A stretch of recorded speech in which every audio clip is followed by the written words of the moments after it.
All right, welcome in, everybody, to the One Up Yours podcast for Friday, April the 4th. This is Garnet League. We have a great show for you here today, not the least of which is because we have an awesome cast.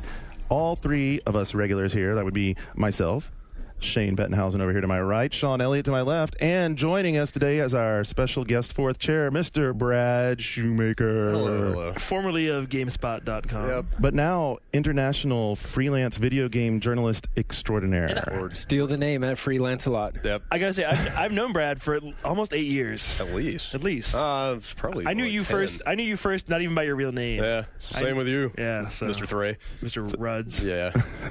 I don't get it, man. What are these like? Those are our handles on the IRC. Your Naruto torrent handles. They were all When we used to LARP. Oh my God, you probably Brad and I were a LARPing team. No, we were not. I don't know. It's possible. It's possible. Fortunately, there's no videos because it was so long ago. Anyway, here we go. Here's the first show today. What you've been playing up in the first segment. Second segment, the big reveal of why Shane was in Japan. Which, if you haven't already read the preview, well, let me tell you what. We're just going to bust out boot camp style on you. And then, in the third segment, we've got news. Sort of a slow news week, but I got some interesting stories to punctuate it with. So, and absolutely. Sorry, I almost did it. How do you do that? What's that? I feel like something's missing, but yet something's gained. Well, that would be that Andrew is not here with us today to run the machines. He's off doing a top-secret review mission inside a hotel room. So that's a pretty big game. It is a pretty... Dude, all I have to say is Saints Row 2 on Suicide Watch. Oh. Yeah, seriously. Anyway, that would be Mr. Sean Malloy here running the Wheels of Steel for us. Every time you say the Wheels of Steel, these past shows, I had to wait till I get comfortable enough so you take it too personally. But I laugh because I look over there trying to find like an SB1200 or something, and all I find is a fucking MacBook. Well, Sean was like, neither wheels nor steel. No, there are Crossfade. no more. Yeah, you know, it's all in there. We should do that. We should get like one of those CD mixing boards. We should have some DJs and dancing girls in here. It'd be a very different show. I'd be all about that. Anyway, so there we go. Who wants to start with what you've been playing first? Hey, don't point at me, dude. I haven't been playing anything. Trial by fire, newbie. Nope. I went like a week and a half since I've not been working, not playing anything. So now that's kind of astounding to me when I first started. Like, you stop working where you only get to play shit that's forced on you, and then you stop playing games. Well, yeah, you're free. Yeah, I came out of there thinking, all right, I got this big backlog of games that I've never played, going back like 2 years. What's the top game on the pile of shame? Oh, geez, man, I don't even know. Like right now, what one game? Like for me, I need to play Portal still. Like. It would have been Half-Life 2 Episode 2, but I did just play through that about 2 weeks ago. It was too easy for him. I wouldn't say that exactly. It was too easy for him. No, I was talking about the original Half-Life 2. No, we'll get to that later, right? I thought you said it was too easy for you. Well, it kind of was. I mean, I started... Well, are we going to talk about that when we get to the forum threads or what? Well, we are going to talk about that. Yeah, it is. Okay, you're Don't right. Forget, we have that. Brad is a video game god. Yeah, I wouldn't go that far. I've been playing shooters for a while. Anyway, so yeah, I became unemployed recently, and then of course did the most sensible thing I could and made a frivolous purchase of a new video card. Oh, sweet. And how hard was that to install? Unlike some of your previous guests, how hard was that to install whatsoever? Sticking up my machine and updating my drivers. But yeah, so Brad has played Legos before. Yeah. You're dissing my friend Mark McDonald. I love Mark. Mark knows I love him. All right. It's not that hard. So That's yeah, what I mean she said. that yeah, okay. Oh god. Yeah, so I mean that kind of enabled sort of a little PC renaissance for me. Like I played through Half-Life 2 Episode 2. Finally. Nice. Everyone's saying, and I'll just answer that right now. No, I still haven't finished it. Oh, actually, I got the Orange Box back in when did it come out? October on the 360. Oh, okay. I started playing it on the 360, and it just something about it didn't feel right. Like such a PC centric, traditionally PC oriented series. I was just like. Played every other Half-Life on the PC. I can't do this, so I had to wait until I could hook up a better card. But got into Company of Heroes. That's good. Finally. These are both good games. Yeah. First RTS I've played seriously since probably StarCraft. Okay, I'll join you on Company of Heroes, and I'll tell you why. And so we might as well just lump this all together. This would be maybe more free form, what you've been playing. Is been pimping this shit for dude, it doesn't matter. Well, no, when did that game come out? I'm wondering how relevant that is. A lot of people are talking about it. Just this last holiday season was the opposing fronts. Is it going to come to consoles ever? The amount of times people talk about it around here. Dude, I can't keep up with that game with a mouse and keyboard. I can't imagine how they could make it work. So you don't think it could work on consoles? It could. It's one of those things, though, where, I don't know, man. I felt the same way when Half-Life was coming to consoles. It's like, oh, everyone's going to, get a chance to see it. But instead, people on consoles have different expectations and they have different, tastes in things. And it's like, so in Half-Life, I was surprised, when Orange Box came out on Xbox 360 and PS3, I was surprised people liked it as much as they did, because I expect everyone to be like, this isn't Halo 3. What the fuck is this? In the last few years, our FPS have become acclimated, whereas RTS is still kind of like stepchild to consoles, It's that way, and it's just that kind of game. I mean, it's always like, I always dread when people first tell me they're in it, because it's like, so many things in life, they're either you're going to stick with it, like, when you're learning like to play a trombone or something in high school, like 90% of the kids, they do it because there's some cute chick in there, like, and then that's it, and then they stop playing after 2 weeks. And there's like some people stick with it, but it only gets good. It only becomes like really fun. I mean, I don't know. There's enough shit blowing up and stuff when you first start playing it, but it's like, the better you get, the better the game gets, and it's like, it's hard to get people to that point. I would totally agree with you, because I've repped the game on this show like 2 times. I've been through starting the game, and I've never gotten very far into it, because I'll get past the part of where I'm enjoying the I'm enjoying the like stuff blowing up and the way everything's destructible, and I'm starting to see how well thought out all of the balance is between the mounted soldiers and needing to retreat and taking control points and the different control points and how it all works together, and then I start to get overwhelmed by it, and I set it aside. It's such a tactical game. I mean, I went into it, like I said, I hadn't played RTS in like 8-10 years. I tried to play it like StarCraft. Like, I made a giant army, and I assigned the whole damn thing to the one key. Oh, God. And, like, ran it around the map, like, trying to take out different bases. Is that a Zerg rush? You so can't play that game Did you just that get, way. like blasted? Yeah, it doesn't work. I mean, it's so tactical. It's like the comparison I would make is like they took... It's like two RTSs, it is sort of like what Ghost Recon was to Quake, where it's like, right. Like Quake is just like balls out, like point the rocket launcher in somebody and blow them up. But like, you got to manage different kinds of teams, different roles. Like it's a big. I think the comparison's fair, but I don't want to scare people away either, because it's like, it's not. I don't know. I don't think it's that imposing. Yeah. I mean, I'm not because a fan you of don't Ghost have Recon, like a million. It's not like Supreme Commander or something where you have just a ton of units that you have to control. I mean, toward late game, you'll have some infantry, you'll have some light vehicles and some armor maybe. But if you want, I mean, there's people that play and have viable strategies without having any of the armor at all, or just focusing on the other. But I don't know. I just had to interject that because Ghost Recon. I'm thinking like the original ones. Like on PC. It definitely wasn't for everyone. I think thinking, opposite ends of the spectrum. One is just super fast action, and one is extremely tactical. Yeah, totally. So the difference for me, and the reason I haven't put it down this time, is because watching you guys play Relic, I learned enough to actually be able to start understanding how to think the right way in the game. Like, I learned a lot watching Anthony about how important retreating is, and how important saving your veteran guys is, and getting your squads built back up, and determining, okay, like, which weapon do I want this squad to have, and knowing how to use the what are they called, company commander powers. Like, that stuff, once you get that down a little bit, makes the game a lot easier to actually play as it gets faster. Well, Garnet, you just mentioned them playing, so you guys beat the developer at their own game. We did, but to be fair, the team was composed of 3 of the people were from the art team, so they, like, if you take any of the tanks in the game or something, right, they'll be responsible for, making them look the way they do. And that's not to say, but they're not clearly they love the game, but they're not like gameplay programmers or something, Yeah, and then one person from the balance team though, which is And to be fair, I was watching means cream of the crop. I was watching over Anthony's shoulder, and they were all the way on his doorstep before you guys made that amazing comeback. So they didn't let you win or anything. No, they definitely didn't. The first game they were aggro. They were talking crazy shit before we even started, and they all came after me. It was a 4v4 game, and it was like, I have it on the way I play the game. It's just an option. You color code each player so that when I see on my mini map the colors, I can tell who's who, and that way you don't have to just wonder, like, is this 2 people? Should I be more concerned about this and ask for help? It's like, this is 3 guys, and they're coming again. The people in my team, we're battling each other, and they're like, all right, guys, got MG down here, and they're just the usual talk, and I'm sitting there, and I'm like, fucking MG, shut up, look. And they're all coming to look kill up me. my side of the map, and like, so it was like Operation Take Me Out. I think Operation. Did they know you were like the best player? And that was. I'm not the best player in our group. No, I mean, I don't know who is. I'm sure we'd all like. Everyone would probably want to say that they are. That's like, how that is, man. When you play in a group, we got in a fight where I got super pissed off at. We got it, like, we almost had this like fracture, and I always call it my ventrilocypher, because Rory and I decided we were going to do a 2v2 before we jumped into 4v4. We're like, let's just do a 2v2 game. And we're like sitting there, and then these people join, and we're like, what's up with this? Smurfs, right? Their stats were like 0-0. So we start playing.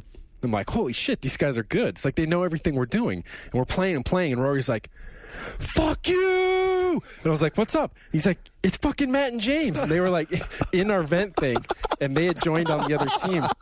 But it was like so annoying because they could hear us, and even if they said they weren't listening, it's like it's still there. You're going to be pissed I'm not off. listening. And we whooped.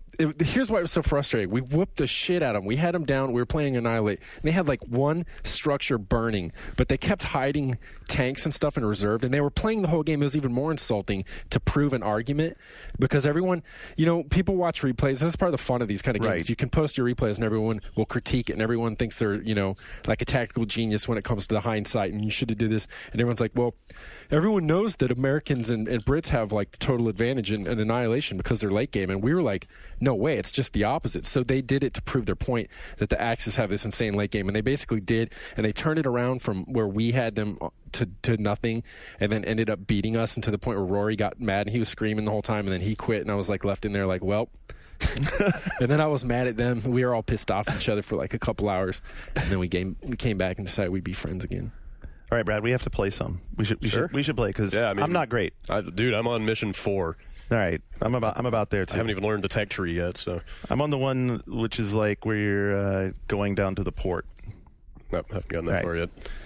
Anyway. Is this game new? No, it's old. It's dude. The amazing part is having gotten into it twice, getting into it a third time. It's still just as good and just as relevant. It is. It's how PC as near to games work, timeless. too. Where a 2-year-old game isn't old in PC land. It continues to sell, and people will continue to get machines that will run it well. As someone who's played lots of 360 RTS ports, you also don't think this could work? Not easily.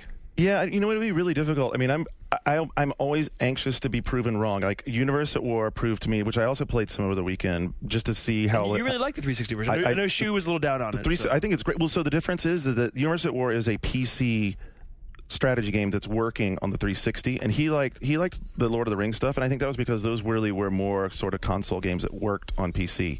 But this game, I mean, the control system really works. It's weird that they don't have things that are basic. Like, they had better achievements. All she likes is achievements. What achievements you can get out of a game? I'm not going to argue. I'm saying that because I don't know if he even liked those Lord of the Rings games. I'm sure he did, but like I would see him playing and be like, send him a message on live. What the fuck are you doing? Like it was like right when like Gears of War came out. I'm like, get in my game. He's like, no, I'm getting achievements. I'll never forget how excited he was when we got like Avatar: The Last Airbender or whatever like shitty kids game that has like. What's not to be excited about, dude? It's 1,000 points in like 90 seconds. Exactly. You saw his email the other day where he's like, come play Burnout 9:00 tomorrow night. I'm getting achievements. You'll get some too. Yeah. I really wish that was we had that story that we just put on about like what if we had our way for April Fool's joke, me Jim. I wish it was a truth. My joke was pretty much just like what I want to be real is that Microsoft will announce that because of rampant, score inflation, achievement inflation, they've got to just do something and they're going to wipe everyone and start everyone fresh. And that in compensation, they're going to give you like a free gamer pick. Or maybe they start. Maybe they start charging. Maybe you can buy achievement points. That'd be great. You could like spend 100 space bucks to get an achievement point. Wait. This is Microsoft, not Electronic Arts. Oh yeah. Anyway. So what else? What else? What are we people playing? Sean, what new and exciting? Brad's been playing some other stuff. Yeah, that was pretty much it for me. I was playing a little bit of Patapon before, which is awesome. But I kind of burned out on it. How far did you get? Not very, dude. Like, really? You guys talked it up so much. Did you get past the desert? No, I got to the desert. You're nowhere. I'm not saying you're nowhere. I'm not saying I'm not going to go back to it, but like I had found, I kept having to grind. I had to grind. I had to grind through the damn hunting mission Shane. like 3 times between every story mission. Like what happens? Say you get to the desert. What happens instead of pon pata pon? You're doing pata pon pata. Like when you start. Why does it get like fucking ill until you have the get dodge? To the desert? Until you can dodge attacks. Like that's a big part of the strategy because you kind of have to plan your dodges like. A verse in advance, so it adds a lot of strategy. All I can think of is Ali G interviewing the Surgeon General. He's like, "How come my heartbeat doesn't have a funky beat to it? It's like, how come it doesn't go?" I remember that shit. It was fucking funny, wasn't it? But there definitely is. He walks out. That was a fun interview as well. There is a different grind to Patapon. Yeah, that turned me off. You do have to replay the same levels like 100 times. Yep. It's true, but. Why is that so rad? It. I think a lot of people like it because it's what the cool kids like. No, I think because it looks great. Like it's addictive as hell when you first hear them singing. It's a bait and switch because it really is a tactical RPG. It really, really, really, really is. That is what it is. A tactical RPG where you have to the word fucking tactics. Where you have to replay this. We have to replay missions and like grind. So it's an old school like Japanese tactical RPG. but it's awesome. That's up there with like game journalism, man. How about new games journalism? It's a new tactical RPG. Yeah. All right. What have you been playing? Game boner stoking and pwn pressing. Playing some Pops Ghostly. What are you playing? I was saying this before we got in here. Like I have this thing where now, like sometimes if I'll do too many like spots for the network in a week, I'll use up. I only have so many gaming hours a week. And we've heard everything you have to say about this game. I talk about Mythos, and there's going to be a segment on that tomorrow. Well, the same day that this is going up. So better than Hellgate London. I think so. I definitely like it more. Brad just laughs. I didn't know. Not making any judgments. That's the other game I was playing. So we're going to talk about Mythos anyway, because that's the other game I've been playing. So that's cool. We can let you guys talk about it. The other. But hey, Garnet, I remember how excited you were about Hellgate. Yeah. That you loving that grind. Well, we could talk about Mythos now. I was going to say, otherwise, I would tell you about the game I want to be playing. That doesn't exist. It's not being developed, as far as I know. But what is it? Besides Hasbro? Nothing. I was just trying to think of something I could to fill my 5 minutes of show and tell. Dude, I just heard you all talking about Hasbro coming out of the subway up here, and I got a big game owner about that. People pointed out that Takara and was it Hudson made a game. Well, it's funny, actually, that was more or less. Well, Sean, before we started, I was actually talking about Dream Mix Fighters TV. It's a game where I said Barbie, Vic Viper, Moai Head, and Solid Snake fight. Optimus Prime. And there's the Micronauts guy. They call it something else. I have that game. I'll bring it in. It is a piece of shit. I mean, I'm sure it is. But it'd be fun actually for Broken Pixels. I should tell that to It made me talking about Hasbro. I was like, it was a joke, but to be honest, I took a self-indulgent trip down memory lane by going like to this website called the Duke of Nostalgia or something, and they have like pictures of the packaging of your favorite toys. Of your favorite mask toys. Most of it was just to see how absolutely ridiculous it was, and I found all these others I'd forgot about, like Visionaries and stuff. I brought up Visionaries. Dude, last week on the podcast, you were here. I was talking to you. I brought up Visionaries. You're like, I don't know what that is. They think these awesome guys with holograms. Well, I remember now. I'm a visual kind of guy. I needed a vision of the Visionary. the hologram with that panther coming out, that wasn't enough for you? They hold it up on they have all those rad ID cards and stuff too saved on there. And then there was every time I look at those, I want to do the same gag again. I want to write about how like I got Rory and I was like, come on, man. Like he was doing something else, and I'm like, let's do one of our jobs where we were going to take all these pictures from the site and write each of them up and say that they were like the bosses and the various Metal Gears from Metal Gear Solid 4, and like just do big descriptions of like, but based on what we were looking at and explain like the powers of the fucking hologram in their chest and stuff. But he wasn't game that night, so I was just going to say that we kind of mentioned, when John was on last week, we mentioned games where some of the new physics that they're going to implement in games like Star Wars Unleashed. What I really want to see is to an extent where it's not like you just punch someone and Indiana Jones is using it as well. What I'm talking about is the dynamic physics. So rather than, when you knock someone over in most games, it loads like an animation that the programmers prepared in advance for it. They know like if this, then that. And this is all sort of procedural. You hit someone and they brace themselves on their foot. But instead of just making it look a little more real when you fight, I've always been interested in like the kind of figures you have in games like Resident Evil Nemesis, where you have this thing that instead of a fight being just a boom boom boom, you shoot this guy and it's over, and so you do a whole bunch of them, where you have these extended things, but they're not just boss battles, but they're like dynamic. So I always imagine that pursuit dynamic was really awesome. It was the best thing in that game by far. The fact that he's pursuing you, and it's scary. I didn't even in the Nemesis, the fact that he's there. And so I was thinking, I was like, God, imagine if it was like an FPS and you had like even the setup for like Half-Life 2, the gravity gun, but you're fighting something like that, and it was able to deal procedurally with things. Then you'd have scenarios where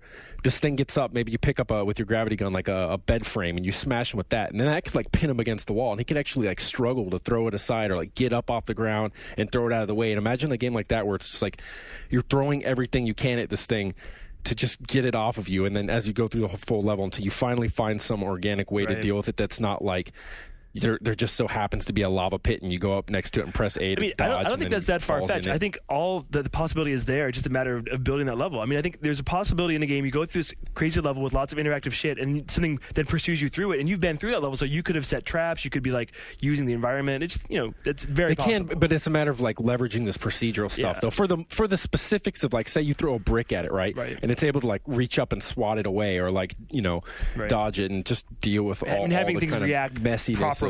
Like with real physics.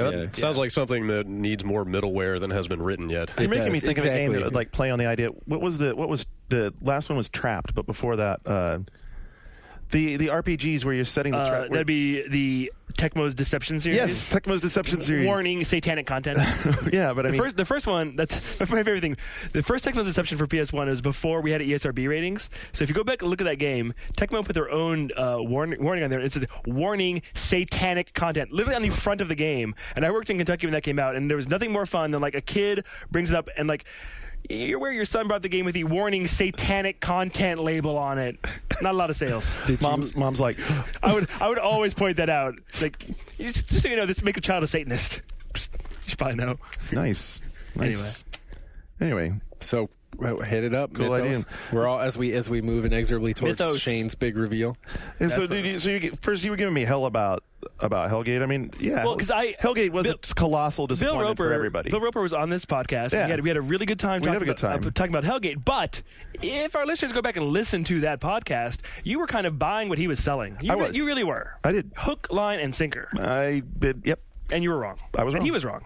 He was all wrong. wrong. We were all. I tell you what, like the game looked for a long time like it had a potential to come together and be cool. The idea of, the first of all is the interesting deal of being underground in London with the Masons and the little interesting angle, Well, sort of quasi realistic. Yeah, I thought the setting was interesting, but since that's an MMO, Sort of. Quasi There's realistic. like Garnet, since- Freemasons rolling around in the London Hey, underground. Masons are awesome. It's as Devils. believable as National Treasure. Right, more believable. But since that it's an MMO, it's a moving target. Can't they fix it? Right, it can be fixed. I don't know. I think the problem with an MMO is that once you've launched and had such a disaster, is you've lost so much of the potential market. I mean, you've already discolored your entire potential audience to where they're all like just turned off But on if it. it starts being good and people like you say it's good, they Are the might problems come back. Are the problems with that game ones that can be fixed? A lot of them were technical. A lot of them were technical. A lot of them were server based. A lot of them were sign up based. But I mean, Aren't there some just deep design? there's some deep design issues? problems. There's a definite undercurrent of people who say the game's just not fun. This is the weird thing when everyone was like focusing on, the technical things were there, but for me, all that aside, it was like, this is a game that uses randomly generated dungeons, which is, I think, a bad thing now. I mean, we had these extended discussions. It's just, not to pimp GFW radio, but we did when Roper was on. We were like, do people want randomly generated environments anymore? Are we going to be looking at the same, the exciting London Underground where the Bilderbergs and the dawn of the whatever, the gold this or that are chilling?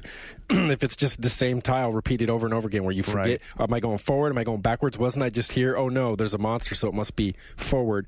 That's not so good. And then just the general tone and environment of the game for a game that you're just supposed to sit there and grind away at. Like, I don't want to be in that shitty ass underground for fucking 4 hours straight. It goes flat. It goes pretty flat. So anyway, Mythos is hilarious. First of all, when you fire it up, because it is World of Warcraft, Diablo, and a dash of Guild Wars like stirred together in a pot. I mean, It totally is. Yeah. So blatantly, not even. It's completely derivative. Like, I don't know where the original idea is. Did you get anything that's original out of it? Not really, no. I mean, I played WoW for 2 straight years, and started playing last night, and I was like, this is overhead WoW. Well, so is the Pretty setting much. like straight high fantasy generic elves, It doesn't- orcs? Yeah, it doesn't. I don't think it takes itself that seriously, though. No. I think that's one thing that's cool is it doesn't take itself really seriously. So, yeah, I mean, so just to like quickly, you have like four character classes you can do with the latest patch. So there's a Cyclops now. There's what are the Gremlins, Goblins, Satyrs, and humans. So of course I made a Goblin because he gets to smoke a cigar. And I got a little dude smoking a cigar. I did that, and it's a mistake because everyone else in my group, you'll see if you get in a party where everyone else is picking Cyclops and stuff, they're like, you're walking around in this mob and you just disappear. You just see all the big characters, and since their bodies are bigger, all their loot is that much more visible, and everyone in that game is about like bragging about the shit you got. And meanwhile, you're going to start to regret the fact that your shitty little gremlin is just vanishing beneath the hoofs of the satyrs and the fucking feet of the Cyclops. Well, that kind of sucks. But I mean, it's so funny because even like the screen where you're creating your character, it looks exactly like the World of Warcraft Very screen. much. Like the character sitting in the middle, the boxes on the left side, box on the right side. You click a like race, and it tells you what the race does. And I'm like, wow, nice UI. I've seen this someplace before. They all have their own racial attributes, like humans 10% damage bonus to undead or something like that. Right. And then you drop into the game, and the interface and the way it plays is Diablo. I mean, it just is Diablo, which is cool. So I think that it's I don't know. I should probably stay away from it because it could be really addictive. To be fair, aren't the Schaefers are at Flagship, right? Is that correct or no? Or am I totally mixing that We up? might have to have Sean on the Wheels of Steel do some fact checking. Are these I think those guys. I should have. guys? I should have Wikipedia'd this before I came over Which here. But weren't specifically, which former Blizzard people Weren't are they employed there? the I'm not Blizzard, sure Weren't they exactly. the Blizzard North guys that kind of started the whole Diablo thing? It could be the. I mean, might be getting it's my- clear that yes, it's both. Like you're saying, it's Diablo 2 and then everything. But this is like another World of Warcraft. This is another studio. It's not flagship down the street from here. It's well, yeah. This is like their Seattle studio. I think? Yeah. Right. It's like it's a satellite office, but I mean, Wasn't Mythos kind of like a joke when it started? Like just kind of a It one-off? wasn't a joke. What it was. It wasn't like a serious game. But What they did was they were like, we're making this ostensibly complicated game called Hellgate, and we need to make sure that all the online networking functions. And so basically using the same engine, but just with like massively, diminished system requirements because of the effects that they're using and stuff. Let's just create this environment and make things work. So they found a guy in their team that said, "You want to do this?" And he was like, "Yeah, I'll do it." And he was like, "Might as well make a game while I'm here." And then people would get testing it and be like, "This is fun. Like, let's keep doing with it." And then they kept working on it. And then they got to the point where everyone's like, "You know what? This is a good game. We're gonna make this a game." And also, I don't know how well Hellgate sold or is continuing to sell. I know it was up there in the charts. It was selling. And worldwide they have partners in Asia and stuff. But at the same time, they're like, look at this, the PC landscape's changing right now. The usual stuff about avoiding retail stuff, avoiding piracy, finding ways to get money from people in other parts of the world that are either used to pirating everything or just maybe not buying stuff in the store, and like and then also have laptops, maybe just all these things that have come up over and over again. It's like the past 3 months, it's like these big watershed moments for PC gaming, and they're like, hey, this is a yes to all these questions about, is this ready? Can this handle all these problems and stuff? So is it free? Yeah, I think is it still going to be totally it's going to free? be But free. it's pay to play. It's not pay to play. How are they- dude, It's on their going to website it remain says free. Mythos is fun. Mythos is an MMO. Mythos is free. I'm So like, how is it monetized? The usual convenience items. So again, this is like Battlefield Heroes. You're not going to be able to go in and buy, because these games are all about the object lust of getting weapons and armor and attributes that no one else has. So they're not going to let you just go in and pay for it. But what they'll do is sort of let you pay for it by proxy by saying, I'm going to buy this and I'm going to get double XP for X amount of hours or something, or I don't play as often as my friends. And I know that feeling now, because the whole time I was playing, it's like everyone in my group had already been playing the night before and stuff. So I'm tagging along through the dungeons as they whip everything out and as they kill that happened everything. to me a lot in WoW. So it's like you want to be able to catch up with them. So maybe like, hey, here's the thing. Now when you're with them, you're going to be able to catch up. You're not always going to be as many steps behind as many hours they played more than you. So stuff like that. I mean, they're going to continue to experiment. So it's like, don't take my word for it. Who knows? They could say, hey, we want to see just how it rolls out. We got this sword we're going to sell. So is it out? Is it in beta? What's the deal? It's still in closed beta, but the speculation is open beta within a month or so. Soon, So yeah. it's really close to open beta. It's really close to open beta, and I'd recommend it. Man, it's a blast. Like if you had fun with Diablo, Is the combat Not even that. Don't even compare. Like for Shane, you have a proven tendency to appreciate at least this kind of game because Phantasy Star. I like this online. kind of game. Well, and I'm curious about And- the combat, because in Diablo 1 it was click, click, click, Oh, click. dude, my mouse finger got so. So tired Diablo 1 was last click, night. click, click, click, click. Double 2 was hold down. What's the combat in this? It's clicking like that, except you have your number keys like you would in Guild Wars or something, or Right. World of Warcraft. So you have all these spells, and you get 10 of them at a time that you can have queued up, and then you also have where you can have a separate set of weapons, a separate loadout, and you switch back and forth with X. So it's like maybe you've got like 2 clubs on one, and then you press the button and you go to like some flame staff or something. So you go back and forth between that. It's not complicated. Right. It's not, but then again, like Phantasy Star wasn't either. It was like button, Yeah, button. I think for this kind of game, button. simplicity is good, actually. So the system requirements are perfect because it runs like I can flip everything up to high on my machine, and it's all super happy. You know how like when you play Fantasy, and I say this as someone who that was my introduction to that kind of game. And I'll have Phantasy Star Online and Dreamcast, and it's like, but when you look at these other games, you're like, wow, there was so little variety in mags. There was so little variety in weapons. Even when you got the weird stuff like egg blasters and stuff like that, it like was just a different version. of you'll something. see more variety in an hour of play than you would. Basically, like 3 days of loot gathering in one of those games. So there you go. Have fun and a cool map system. So it has this deal where to go adventuring with your party. You find maps, and the maps open instances that you can then take your group to. And they actually just appear on the map. Like you didn't even know they were there, and all of a sudden, like a new cave or like a graveyard or something shows up. Yeah, I think it's really cool. I think it has a ton of potential. I think it has a ton of potential, and it'll probably eat hours of my life. And I can be happy that I canceled my WoW account. So you should be happy about that anyway.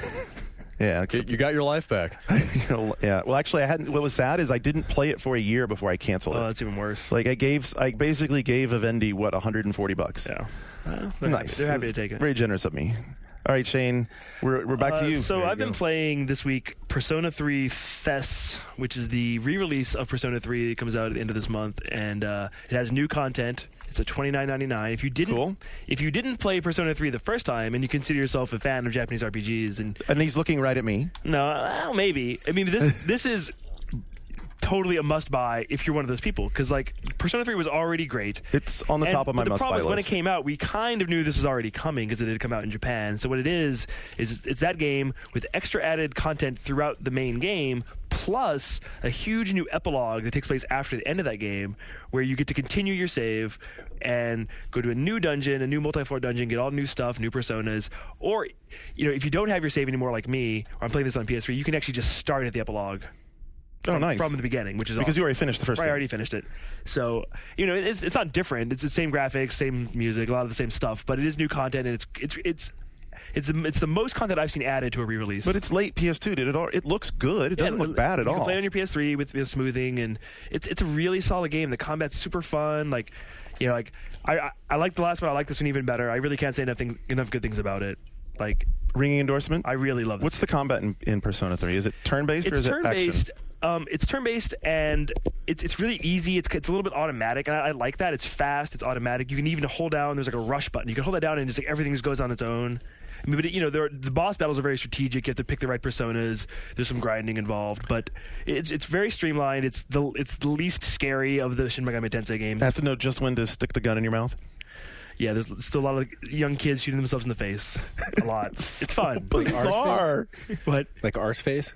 No, just like the way you summon your persona in this game is you shoot yourself in the face. I don't know who Arseface is. Probably some joke. It was a guy who tried to copy Kurt Cobain. Probably some hideous YouTube video that you. But he lived. But yeah, so Persona 2 FES. And what's funny is everyone's like, I kept calling it Fez, and they're like Fez. I'm like, oh, yeah, it's FES. Like they think I have Fez, but I don't. Oh dear. The other game that I'm really excited today, I got to sit down with Yakuza 2. I know you're a Yakuza fan. Fucking love it. This is the first time we've seen the US version, which is subtitled, which breaks an SCEA TRC rule. I'm not sure how they did it, but they did it, and I'm happy because like the Japanese voice acting is really excellent, and we weren't going to get as good of a voice acting on a PS2 game this late in this. Right, they spent a lot of money on the Michael Madsen. These celebrities are in Yakuza 1, and it wouldn't make sense, late in the game to release a PS2 game with So it's coming out in the fall. We've talked at length about Yakuza 1 on this game, on this podcast. But yes. This time, there's tons of new mini games. It takes place in both Tokyo and Osaka, so there's a lot of new environments to explore. The character models look better. The combat has been refined. It's easier. I didn't think the combat was hard in the first one. Well, now that you have a lot, you can just kind of automatically turn to face whoever you're fighting, so it's much more fluid. It needed a lock on. Does it have a lock on? It does. And, okay, that helps. But it does a much better job of putting you just who you need to fight, naturally. So there's that. And just awesome new mini games. The one I was excited about seeing was Host Club. The first game had Hostess Clubs, right, which you can go and visit. This one has host clubs, which are like the weird. I mean, Japan has a lot of strange gender issues, and this host clubs are places where men work, where women come to pay them to hang out with them. Gigolos. Right. So yeah, you're basically a gigolo. So these women, most of the women who come to hostess clubs are hostesses themselves. Lit my stockings, like that kind of shit. A little bit, and they come. So you have to. So the hostesses had to have a whole new realm of host clubs, so right, that they could get their. So you can get a job as a host, and it's your job to convince these women to buy more expensive liquor by conversing with them, and there's dialogue trees, and it's really kind of funny and crazy and insane. It sounds it. And the writing, even though it's subtitled, you don't get the acting, but the writing is hilarious. Like at one point we were walking through Osaka, a dude walks up and he's like, "Why are you walking around like a peacock? Like you own the place." And you have all these options where you could say. One of them was like, "I peacocked your mom last night." That's what I picked. Is there her for a response? Dude, it's awesome. I love me some Yakuza 2. And like, we're not sure what the price point will be. I'm really hoping for like a $29 price point. $29.99 would be That's perfect. That's the PS2. PS2. Well, I was curious when I heard they weren't doing English voice acting for this, how well the first game did here. It didn't do as well as I'd hoped. Right. So because they did pour all that money into it. right, and it's huge in Japan. He's like a million selling franchise in Japan. So there's definitely a disconnect between America and Japan, and hopefully, because I think people don't realize it's kind of an RPG. It's a Japanese RPG meets a brawler. It's very much an RPG. So if you it's had- still, I mean, it's very much a RPG in the sense of you're playing a Right. role. It's not like a traditional. No, but we've talked about there's random encounters and. But another great thing, there's a new bar thing where when you go to bars, like it has all licensed liquor. They had Macallan's, had like all the scotches you like, literally like. Dude, they had that in the one that I was They playing. It have was all awesome. they have all these new ones now, and they have like twice the liquor. And, Nice. Yeah. Why don't they make it for PSP? It's a good question. I mean, the next one, Yakuza Kenzan, is for PS3, but it seems like PSP makes sense. Maybe they will make one for PSP. I just think I'd play it. Otherwise I can't be bothered to They should turn port 1 and 2 both to PSP. That'd be in one package. That'd be really smart. So that's what I've been playing. All right, so there you go. We're gonna find out. Well, actually, we're gonna find out what you were playing in Japan About 4 weeks ago. Yeah. Finally. in just a minute when we come back on the other side of the break. So don't go anywhere. We'll be right back with that.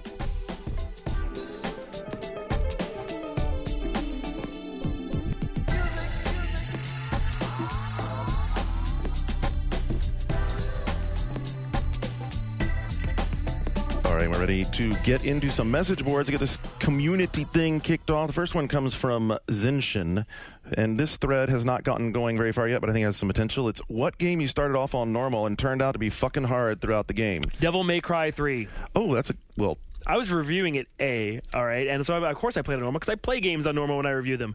And Devil May Cry 3 in America is fucking impossibly, unfairly, stupidly, obnoxiously hard. When you die on bosses, you have to play the entire level over. In Japan, when you die on bosses, you start on the bosses.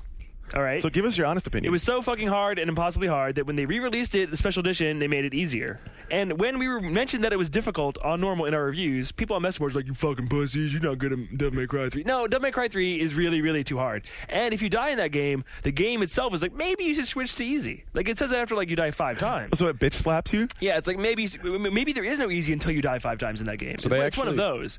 So, like, the game's trying to convince you to switch to easy. By the way, if anyone wants to, accuse Shane on the boards of being a pussy, you can still feel free to. Feel free, but that game is hard. So it really is hard. They actually put it out in Japan one way and then changed it when they brought it over Yes. here. What was the rationale behind that? Because American gamers are harder and are better at games. Yeah. We are harder. And like the game I'm about to talk about here in a few minutes, normal in Japan and normal in America are different.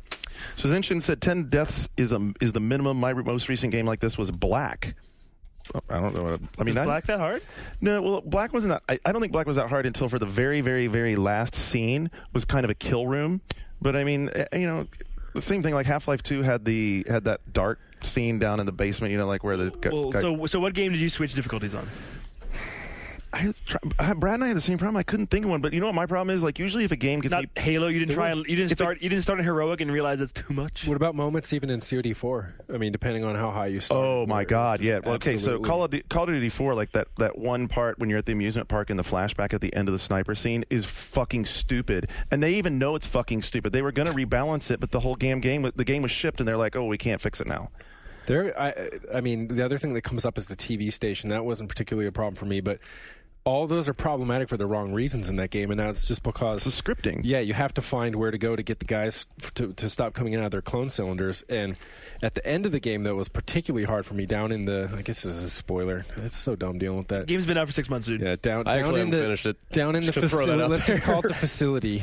I mean, it's basically the level that's in every game. But like down in the bunker, I mean, you're going through the hallways, and there's just so many grenades coming down the fucking halls, and the people on either side of you, and like that was hard. And I was like, I probably died on that, and even on the bridge at the very end, I probably died 6 times because I wasn't moving in exactly the right spot where I was, sort of blocked out to be in. And that was annoying. When you get to the sniper scene when you're at the abandoned amusement park, there's like only one way to beat it. You go to the back corner of the bumper car ride, and you like skate, you like kite back and forth, and it keeps the guys hung on their spawn points. It's really stupid.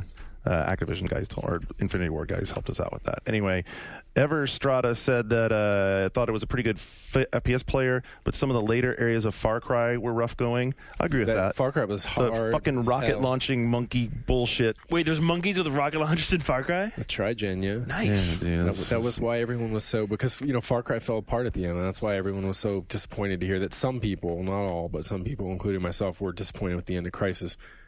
Are there monkeys with rocket launchers in Crisis? They're aliens, and that was the whole thing. It's that's not the spoiler. But they were about as, the monkeys in Far Cry were not as fun to deal with as the humans and the aliens in Crisis are. We're talking monkeys or apes? Little That's good chimps, to have someone differentiate, though. Just on biological grounds, I'd always get pissed off. It's like calling a whale a fish. I always get pissed off when people call a primate. I think an ape. I think a gorilla monkey with a rocket launcher is very different than a chimpanzee they were with a rocket launcher. They were primates. Yeah, they were apes. What about an orangutan? That's an ape. I'm okay with that. You're okay with that? baboon, maybe. That's a monkey. One that we heard a lot when it came out. Let's play that game. Ape versus primate. What? Ape versus monkey, man. One that we heard a lot when it came out, but I think was disproven as people really got into the game was Sabatender, who said Ninja Gaiden. And I think Ninja Gaiden was those games that initially a lot of people were like, damn, this shit's hard. But then as you really got into it and... Well, when I finally beat Alma after an hour on normal, I felt like I'd really accomplished something. Wasn't that the beauty of those games? I mean, the learning curve is so gradual that, the more you play it, the more you master the moves, the better you get. And it's like a radically different philosophy they took with that as opposed to God of War, something where I feel like with God of War, the developers want to be like the encouraging mother. You're having hard. You keep at it, Billy. You'll be able to do it. And whereas Ninja Gaiden, it's like the dad that will beat your ass, and make you go out and do it. And if you come back crying, that's okay. He'll beat your ass again, and you're just gonna go do it. And both of those types of parenting. I mean, maybe they're dysfunctional in their own ways, but they both have their own rewards. And when you do accomplish it in Ninja Gaiden, you feel like, okay, I earned it. Yeah. I feel like I did do something to. I mean, that wasn't fed to me. I was able to do it. But I deserve more than just my child was student of the month bumper sticker on the back of mom's I got past Alma. Okay, the one that got me so bad was the Bone Dragon. Well, what's weird is as reviewers, a lot of times we have to deal with games that haven't been finally balanced. And Ninja Gaiden was one where when I reviewed that game, it was harder. The review copy was far harder. Same here. That was the only one I played. Alma was hard as fuck. So we played the harder one. Oh, it was hard as fuck. And then when I played the final version, she was literally twice as easy. And another one, when I reviewed Metal Gear Solid 3, we had to go to Konami. We were sequestered at their office. And the battle with the end was the hardest thing I've ever gone through in my entire life. It took me over 3 hours. Oh, my God. It took all the reviewers over 3 hours. Because most of the things, when you play the final game... That's the one you just do the cheat, isn't it? What do you mean the cheat? Am I thinking of... You're thinking of the Sorrow, I think? The Sorrow, you just stand there. The end is the sniper. Oh, the sniper guy. That wasn't that hard. Well, okay, and I played there. I played at Konami's offices. And how long did it take you? I don't know. Didn't take 5 me minutes. very long. Because a lot of the things... I used mines or something on him. That's the way to do it. But a lot of things they added later that are clues to where he is. There's a flash of his rifle. You can hear him. Those weren't in the reviewable. So the PR guy after an hour would come and be like, yeah, you really need to do this and try to do that, try to lay mines for him. But in the final game, they added lots of little clues to find out where he is. But those weren't there. So it was really fucking hard. There have been more examples like that where what we play is just so hard. And then we told them, this is impossible. The last boss of Shinobi for PS2, I fought him for 2 hours. Shinobi came up in this thread. The hardest boss. I mean, he's still hard in the real game. But the reviewable, he was nearly impossible. Ridiculous. Yeah, Shinobi totally came up in this thread. What about RC Pro-Am is always one of those, man. Some of the very high up races, they were just goddamn impossible. I don't remember that being that hard. When you get that far into it, you never flipped it, though. You never finished it. I never flipped that shit. Actually, since we're talking NES and Ninja Gaiden, I would say the first fucking Ninja Gaiden was one of the hardest games ever made. I don't know if it had difficulty levels or not. No, it didn't. And one of the hardest games ever made. The fifth boss, Bloody Malth, I'll never forget. Yes. I only beat him once in my entire life. Yep. And luckily, after I beat him, I got all the way to Jokio and beat it. And that's the one time finished ever. The game. Dude, we're going back far I beat it now. once. I beat that game once. Never finished. Another impossible game, Deadly Towers. I beat that game. That game's Some of the old ones were impossible. Miner 249er for ColecoVision. Spelunker. That's up there. If you fall down Super more Mario than 2? Is that the one that pissed me off so much? That game. It was Super Mario Brothers 2 is so easy. It was That's 2 an or easy 3? game. Which one was They're one of both. them? You could beat both of them in an hour. Okay, well, one of the Super Marios pissed me off. Well, I'm just saying, one of the Super Marios pissed me off. What else do you have there, Garnet? We have. So you should go get in that thread. I'm interested to see what other people would have. There's only about 20 responses on it so far. The other one is from Odeon and asks, Odeon, are you a game hoarder during the crowded seasons like Q4? Always wind up buying way too much. How do you guys deal with it, other than self-control? I know. I mean, like, You got come on. Like, we're, of opposite course. ends of the spectrum to represent here. I Shane and me. don't have that many games. Shane, you're a You game are hoarder. so full of shit. How big is your collection? How many games? Yeah, have you counted? You must have counted. Oh no. Dude, there's not that much time. I mean, You don't have like a running inventory online somewhere? I probably like have nice HTML format I can go look at? probably have over 1,000 games. Wow. Your bedroom Wow. part looks like internet user Sonichu. People like I don't get rid of anything. I'm not somebody who gets rid of his games, so I keep my games, and I'm foolish enough to move with them. And I have a lot of games, and people come in my room and they're like, some people treat it like a store. I've had people come in my room at like a party and be like picking things off the shelves and like. But you don't let anyone. You don't share the wealth though. You don't let anyone borrow. I lend my games out. Whatever you want, dude. Really? Yeah. I remember I tried to borrow some stuff from you before. I can never get anything from you. I heard you had like the Band of Brothers DVD. I wanted to borrow that. And like, Borrow whatever you want. If you've got Borrow anything you want. All right, bring Inland Empire for me. All right, I will. I want to watch it. There you go. I think you'll like it.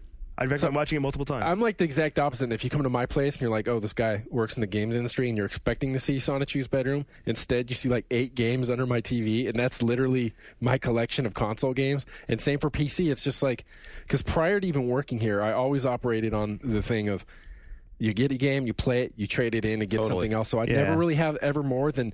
There would be times when I'd only have one game ever, but I'd still play everything. And I mean that to the point of like, name a random Vectrex game like Scramble or something. At some point I would trade or get everything, but I'd never ever have more than... And I just don't...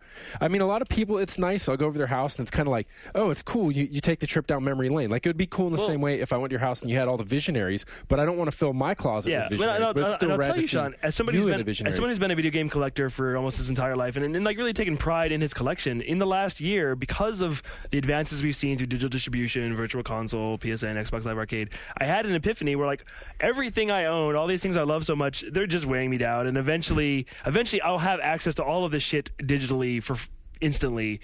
And having to move all this garbage is a nightmare. I mean, yeah, the digital thing's the good part. Right. I mean, But there's a lot of, memories trapped in those things and nostalgia. And it's hard to say goodbye to them. But it's nice. It is. I don't think I mean, if you posted pictures of your room, everyone would be like, oh my God, I'm so jealous. But what's weird is I'm not really that proud of it anymore. And like now when I go to Japan, for years and years I'd go to Japan and I'd buy tons of shit. And like at this point I have like every PCFX game I need or every Super Graphics game I need. And what's that store that they have? Is that Shinjuku? No, it's not Shinjuku. Oh, the one with all the old shit? Super Potato. Yeah, I mean, if you want old shit, go there, and like, yeah, it's a point where like now I go to Japan, I'm like, do I need to buy this shit? Not really, no. So I'm kind of over the collecting aspect of it. I start to feel like every console has its own canon, where there's like there's the 8 or 12 games that you have to have. You might actually go back and play. Yeah, it's like you got like your Final Fantasy VII, Metal Gear Solid on the PlayStation that you wouldn't get rid of just because. This is where I'm at. I actually went back and cleaned out like PlayStation, and I need to go back and do it on PS2. Xbox didn't really... It's kind of funny. Like, I played a lot of Xbox games, but there's not a lot of Xbox games that I kept on the shelf. Like, I have a shelf that's maybe... It's like one of those DVD shelves, and there's one row of it that has PS2 and Xbox games in it. And so there's maybe, like, 35 games there, 40 games there total. And then I have like a little basket next to the entertainment center that's got like whatever Xbox 360 shit I'm playing right now, and that's it. I mean, I think my PlayStation stuff and my Dreamcast stuff is actually in a closet. I mean, I know all three of you well enough to know that you're kind of more average regular gamers. You're playing what's hot, you're playing what's new, you don't care so much about the old shit. But you've seen my room, you know what I have. I have like some of it is fucking rad. Like you'll pull out, you have a party and you'll pull out something like here's Queen of Queens for the PCFX, and that stuff's rad. Right. Like I love of my collection of the games in there. I've got Lowrider. I've got what the fuck was the terrorist one where you can beat up in Lottie? Oh God, I reviewed that game. Fugitive Hunter. You have no. So it's like those are the games I have. It's like those are the ones we're keeping. But like we're clearing out our inventory here at One Up, and there's this big for the past month. There's this big pile of old Xbox One and PS2 generation games, and I scanned through them because you're curious, like, huh? And then you're like. Yeah, and I'll tell you, like how often do I play my Nuon games? Not very often. They're on my shelf. Well, I don't play my Dreamcast games, but I'm not getting rid of some of that stuff. I mean, there's no way I'm getting rid of that stuff. But so, what do the users have to say about being a pack? Entwine X said that used to be like that, but last year I thought I'd just cherry pick the ones I really want. I tried a lot of demos and ended up ignoring a lot of big titles that beforehand I thought would be must buys, and then. Steve Tor just went crazy. He's like, oh, hell no. I never understood why people get emotionally attached to discs in plastic cases. If you aren't going to play the game again, sell it, swap it, or give it away. I keep a few games I plan on replaying. I hardly have time to play the new games that come out, let alone anything else. So And then he goes on to say that he's basically like Brad, and to some degree I am. Like, he keeps a few games that are classics for the platforms, but other than that, gets rid of them. Lots of people said they eBay stuff now. I guess eBay has kind of become the new game trade-in. What are your canon NES games? Oh man, Mario 3. I mean, do you still have a working NES to play it on? Somewhere on the other side of the country, yeah. Then doesn't in my count. parents' basement. It doesn't really count. And it's still in my ownership somewhere in this country. Punch Out better being there, and to bring it back, the hardest game of fighting Mike Tyson. Not that hard. Fighting Tyson I could beat Tyson right now. Only the Mike Tyson version, though, not the subsequent Mr. Dream. revised. Yeah, like Mr. Dream. White Tyson. And the only thing the old that I have is like in my mom's closet at her house. I have a ColecoVision, but like I got rid of all the older stuff. I feel stupid, but I did. I have a ColecoVision. But I definitely am a collector, and like as we segue into what we're about to talk about, I have the premium packs of Metal Gear Solid 1, Metal Gear Solid 2, and Metal Gear Solid 3. And we'll have... I'm not buying the premium pack of Metal Gear Solid 4. What the fuck? Why not? Because it's $500, and I don't need another PS3. So, like, that for me, not buying that was, like, an epiphany as well. Like, why don't you just eBay your current PS3 and get that one? I decided I don't need it. Like, I really don't. That's good, dude. You should celebrate this. I kind of am. I was in Japan, and I was talking to my friend Billy, who is going to buy one. This is a sign, man. And I was like, I don't need that. Dr. Phil would give you an award for this. I thank you. So yeah, Shane, you've come to grips with some powerful emotions. So let's talk about what I did in Japan a few weeks ago. Or we could just talk about Metal Gear Solid 4 because I don't want to know all the other details. Yeah, you don't need everything else. So I heard she's cute. She is. One of the reasons I went there was I was invited to play through Metal Gear Solid 4, the entire game, along with 15 other journalists, and my preview's up. Well, Garnet just had spilled his whiskey all over his crotch. Actually, I hit my thigh. That's good. Unfortunate. So good. It'll smell fragrant. I thought you were going to ruin another chair. I know. I was like, you were so worried about that chair. Missed like, the chair. You were the one who made that chair look so filthy. So yeah, we all went. We went I was in Tokyo for some other reasons. I was seeing some other games, but this event took place at Konami's secret resort retreat. Wait, what is that? I was there. You love people's attention so much that you're like, shit, now I'm not going to be able to feed on the opiate of the attention of the masses for a week because they're going to know what that the secret game was Metal Gear. I can string them along. There was more games, folks. Well, there were more games. There was more. There were more games I was seeing there. And, yeah, and doing other things. It wasn't just Metal Gear. It wasn't. That was a big game. So let's. What did you see? I played Soul Calibur 4. That's one of the things. Okay. I talked about that. Oh yeah, you did. But I'm talking about Metal Gear here, Sean. And all right. So they brought us all to like this weird retreat out in the middle of nowhere in the mountains of Japan, and this is where Konami brings like all their staffs for like big training events during the summers or whatever. But it was all completely deserted. We were the only people there, and they have a big hotel, like a 5-story hotel, like a real hotel, and we were the only people in the hotel. And there's no real staff in the hotel. So it's not really a hotel, it's actually a Konami building. Yeah, like Konami owns everything. So it's not, you can't go stay in this hotel. Like, Konami owns this hotel, but it's like a real hotel. So we were like the only people in this hotel. Wow. Like, it was very strange. And they have an office there that's where we'd go play the game, and we'd go play the game for like 10 hours a day. And and then we'd go to have dinner, and in the morning we'd wake up at 8 in the morning and go play some more for 3 days. Because we had nobody's taking pity on you, by the way. Well, no, and I wasn't taking pity on myself because it was this surreal, incredible experience, and like we weren't really ready for it. Like you think you're ready to play this game, and when you're presented with it and you play through the whole thing, and then being told you can't talk about it, like you can't talk about this game. So let's add to this part now. You have in front of you Konami's Schedule A. I have their Exhibit A, which tells me exactly what I am and am not allowed to talk about on this date, and we were only allowed to post the previews early because one of the outlets, Jeux France, our friends in France, broke embargo and put their impressions up early on Wednesday. Semi-notorious for said practice. And there was mostly Europeans who were there. There weren't that many U.S. journalists at all. So yeah, you can go read my preview. It talks about the first act of the game. Cool.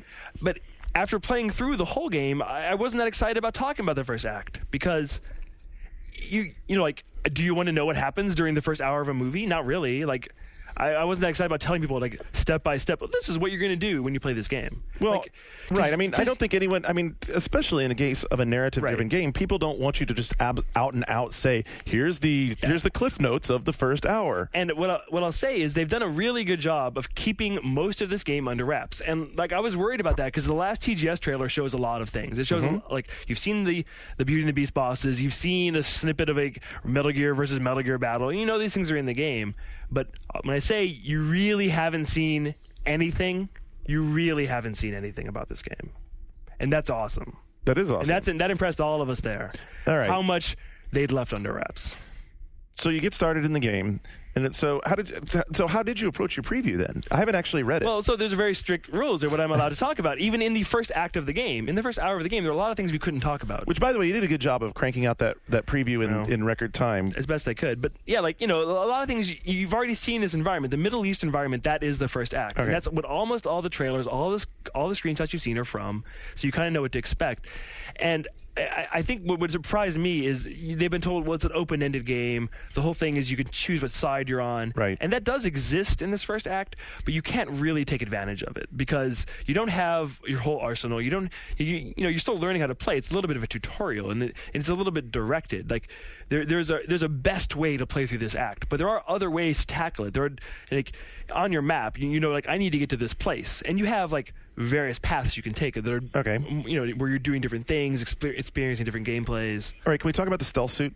Is that in the caveat list? Yes. No, it's not. I can talk about that. So the Octo Camo, you have that in the beginning of this level. All right, so how easy is it to use the Octo Camo? Because every time it was demoed for us, it looks like super easy. It's become very easy. Like, if you just stand still for 2 seconds, it automatically switches to whatever texture you're closest to. Okay. And it really works. I mean, it doesn't work as well as MGS3's camo in that even if you have the granite texture and you're laying down, if a guy walks up to you, he's going to notice you. Whereas in MGS3, he wouldn't, and that was kind of unrealistic. So, like, it's a little more realistic now. Like, it isn't perfect, the camo, but it does function, and it's automatic, which is cool. There's no going to a It doesn't feel like you're cheating. Or it doesn't feel like you're cheating. It doesn't feel like you're going to these like unwieldy menus and picking things either, because it happens automatically. And if you want to switch back to regular Snake, you just shake the 6-axis. You just shake the controller, and he switches back to his regular, which is really cool. So that is cool, I guess. I mean, I don't know. You just shake the controller, or I could just press a fucking button. But I will say they definitely, like, a lot of things we thought would be 6-axis controlled aren't. Like, you can't control the little Mark II robot with 6-axis. You can't lean around corners with 6-axis. Okay, that was one of the claims. Another one of the claims that they made when they had that last preview session was that you could play the entire game in first-person point of view, and I was very skeptical of that. You can, but you wouldn't want to. Right, because, well, the skepticism I had for that is that, and everyone was eating it up, and there was this huge beef about it because, Jeremy Parrish had his blog, and it seemed like I was, like, shitting on him. I was like, I wasn't there to shit on him. It was just that if you're going to do the entire thing in that point of view, the assets basically have to be higher res to hold up at that proximity, but also the animation. It entails like doing a double animation for everything you can do, for crawling, for hanging from ledges and all this. So so when you say everything, can you roll off all that rolling? You roll in a barrel first person, hang off a ledge first. No. So you can fire your weapons in first person. And that's not I don't want this to be, that's not a bad thing to me. I don't care. I would rather play that game in third person. You can move while targeting in first person, right? And I fired some weapons in first person because it is more functional. But throughout, I was not using first person a lot, and I didn't feel the need to. Like, is it easier now than it was in MGS3, where you had to hold like 5 buttons to shoot down your sights? Like, in terms of usability, like, and I say this in my preview, it's so much. Everything is so much easier that you don't even think about it. Like, the fact that you start playing Metal Gear and you're not even thinking about the controls, and you go back and play an old Metal Gear and you're like stuck on the ground and you're like pressing 4 buttons to fire. Like, it's been so refined, so westernized. I was gonna say, does it feel like he discovered Western games? Well, he being Ryan Payton, the associate producer of Metal Gear Solid 4, has completely westernized the controls. Awesome. And that's and I say in my preview, like, as someone who used to believe that the top-down perspective of Metal Gear was like integral to the game, no, it's not. And like, but why did you believe that? That's one of those things where you're like, because that was the Kool-Aid. Because if it ain't broke, don't fix it. Like, and I kind of believed that. But now that they broke everything and fixed it at the same time, you weren't one of those people who would like make like a 10,000-word internet story about how like that point of view is actually a hidden metaphor for the way that the game's in the game's ultimate message. No. What? I might make it. I might write a different thesis about a metaphor. MGS crackpots, man. They'll like take anything that happens. So you press X to duck. What Kojima's really getting at? I think what's really surprising about this game is how many things they were willing to throw away. Like long-held traditions. Like what else? Because I mean, most of it is gameplay. Like, most of it is gameplay. Right. I mean, that series is very much has been up through the last game, like, and firing and camera. What about pausing to switch inventory items and stuff? I mean, the inventory is still very much the way it always was, which I think is pretty good. And that was fine. Yeah, and I think the inventory that they didn't change much. But like things like codec, like you can't even send a codec call. This is the first Metal Gear Solid where you can't type in a number and send a codec because there's no reason to. Like you get codec messages when you need to, but there's, I'd say, like a fourth as many codec calls as in previous games. That's good. The most story is given to you visually. There's not a lot of reading anymore, and I think that's good. I think people don't want to sit through like endless codec messages anymore. Like, Does that people mean have changed. Are there endless cutscenes? There are cutscenes. There are, and they are at times endless. And there are some cutscenes that are long. And like Jules France, in my Exhibit A, I'm not supposed to talk about the length of cutscenes, but Jules France did. And there are cutscenes in this game that are long. But there is a cutscene that is the most amazing cutscene I've ever seen in my entire life. Are a lot of them as verbose as they used to be? Because, I mean, people used to drone on and on, like in Snake Eater. I mean, people talk. Yeah. But they have important things to say. And I think the story will really surprise people. I'm kind of getting into things I can't talk about. But by saying people will be surprised by the story? Well, by the nature of the story and how it's told, and I mean it's weird. I wish I could talk about things. How about like talking around it by saying, are there any twists the magnitude of MGS2? No, there's nothing like that. That doesn't have to be the same. Right. It doesn't have to mean you're playing another character. But on that scale, right. I'll tell you one of the first things that Kojima told us about this game 3 years ago was that he's going to answer all the questions. I was just about to ask. Right. Do you feel right? And like, as a Metal Gear fan, I didn't believe him. Like, I was like, no. There's no way you're going to answer. You're not going to answer all the questions. You're not going to explain everything. Did they answer why, like, after all these years, they keep trying to make like a land-based tactical nuke launcher when they've got when every major country in the world's got a submarine that can do that job? That would make too much sense, wouldn't it? But I will say, he wasn't lying. He really all wasn't. your questions. He really wasn't lying. So you're ready for Metal Gear Solid to go the way of the world. It's done. Yeah, like finished. You're set. If It's there's finished. no more Solid Snake, if there's not another Metal Gear game with Solid Snake in it, are you going to be happy? Yes. Okay. I would want to see him make something else. So, and I think he is in that team. What else can I All right. Well, so since we can talk about like the first segment, let's answer some of the basic questions then. Like for me, we've talked a lot of times about how I like the idea of Metal Gear, but I always get turned off by the games for a number of reasons. Mostly controls and secondarily controls, and mostly because I always feel like I'm playing the game wrong. Because I think so I've talked about controls already, and like you really have to believe me when I say completely changed, super easy to use, pick up and play. Ryan swore to me personally that it was gonna be like that. Like, and I'm not somebody who plays a lot of FPSs, and I don't play like a Graw, and I'm intimidated by those games. And this game, the intimidation factor is way down. I think anybody can play this game. And that's saying a lot for a Metal Gear game. And in terms of how you can play the game, in this first act, you can play it incredibly different ways. You can take different paths. You can choose to blow everybody away, to use mortars to blow up tanks, or you can kill nobody. But if you're not being stealthy, right, do you feel like you're playing the game wrong? Because the whole thing about, especially like Metal Gear Solid, which I played all the way through to the end, which is the last one I actually played all the way to the end, was and everyone after that, if I wasn't being stealthy and avoiding people and sneaking around and getting away with it, then I felt like I was just a doof and playing it wrong. I'd say it depends on where you are in the game and the section of the game, but in general, in this first act, it benefits you to be stealthy and to avoid getting seen because you don't have what it takes to like fight against the PMCs. Like, so in this first act, you come in with this militia and you're in the back of this truck with these militia guys and they think you're one of them and you're disguised as one of them. So at the beginning, you can stick with them and go with them through the level and try to help them, and they'll make your life a lot easier by giving you cover, helping you fight the PMC. But they'll start getting killed unless you're really good. And when they start getting killed, I found it easier to break away from them and to avoid people and to make it to my rendezvous point, because you can like go on rooftops, you can go through buildings, you can go through like a sewer, you can go through different things. But if you stick with those guys and go on the streets and take down the tanks, you can do that. And there is a sense of accomplishment when you see them blow up a tank and they're all cheering, and because you help them, you really feel like, oh, I help these guys survive, I help them do this thing.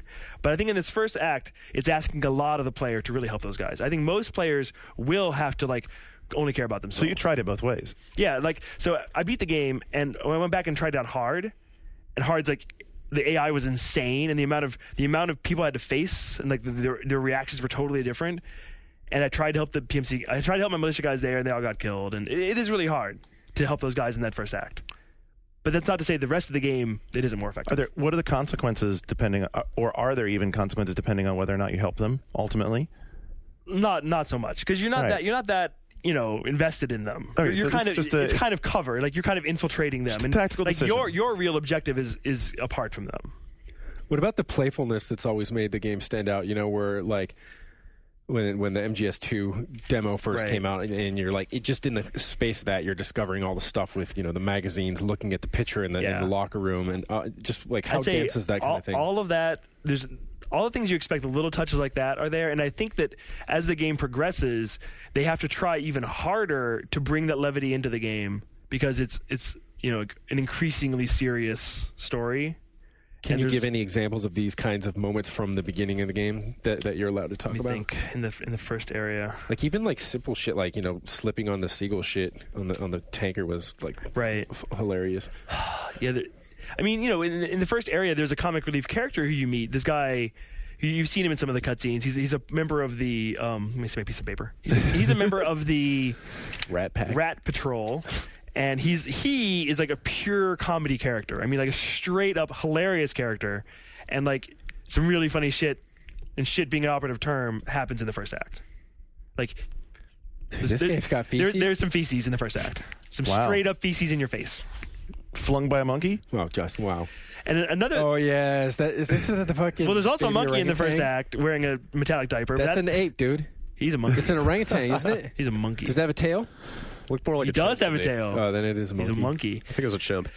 But Then it's not. a moment ago, I was also talking about 6-axis, and they took away a lot of the 6-axis stuff you thought, but they added some more. And let's just say there's a 6-axis thing where you control breasts with your 6-axis. Nice. I always Finally, they found an appropriate use for that How's this- function. How does this work? I can't go into detail on that. you just picture, you got to grab the handles and But okay, so Twist. more about this whole experience. So like we're at this crazy hotel. It's like the Overlook Hotel late at night, and there's no one there but us. And all we're doing is playing Metal Gear, and all we want to talk about is Metal Gear. And we don't have any TVs. We're completely cut off from the outside world. There's no internet.